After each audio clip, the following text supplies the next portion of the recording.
Now, I was talking to you about this earlier off camera. You had a couple of appearances in WCW on TV. You wrestled Alex Wright, and that was on Nitro, and then you wrestled Jerry Lynn at Halloween Havoc with the Sheik managing you.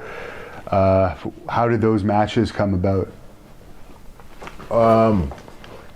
Kevin Sullivan said one day, he goes, how much would it cost to come to our first Monday Nitro? How much would it cost to pay me? And he figured that was $1 back. I said, I can't do anything. I'm in Japan, or I'm booked, I can't make it. He goes, how much to do our second Monday Nitro? And I said, you don't have to give me anything, just put me over. He goes, we've got to give you something. I said, okay, $500. So we wrestle, it worked. They go, okay, you ready to sign the contract? I go, yes, boom. I go, wait, how much am I going to get paid? They go, what you said. I said, what did I say? They go, $500 a match. I said, you're kidding. He goes, no, that's what you wanted. 2 matches a month, 1 pay-per-view, 1 Monday, and $500 a match. I said, you're kidding. No, I want more than that. That was just so you look at me, then we negotiate. They go, no, you're only getting $500 a match. That's what you wanted. Boom, boom, boom. So I quit, you know. And that was after, you know, Halloween Havoc and after 1 or 2 other Mondays. That's when I figured out that's what they wanted me to come in for, was $500 a match. I mean, what a miscommunication. And then they didn't want to negotiate, not at all. It was pretty bad.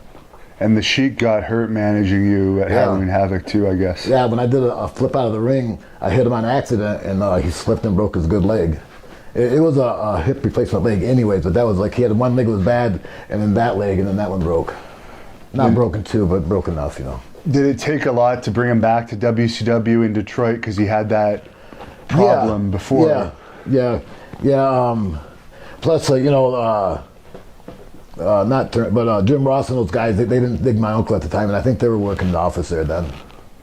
Yeah, because before, Kevin Sullivan told me he was the one that convinced Dusty to use the Sheik on, I think it was a Great American Bash tour in Detroit, and it had the biggest crowd.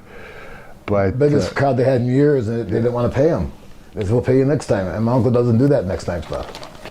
He said I would have did it just because I wanted to work, but he wouldn't do that. Kevin said that the Sheik, he had bet Dusty $500 that the Sheik would draw. Dusty didn't think he would draw. I guess Kevin won that bet. Yeah.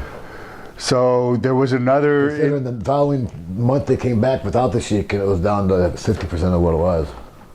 And how long after those 95 WCW appearances did they finally make you the big offer that unfortunately fell through?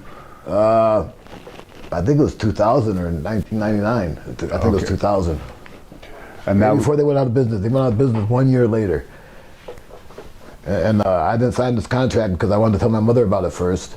And but before I could tell her, somebody seen me having a meeting with Kevin and J.J. Dillon, and they told Paul Lee. So Paul Lee threatened to sue, and they backed right off. Before I could tell my mother about the contract, I was already getting threatened to be sued.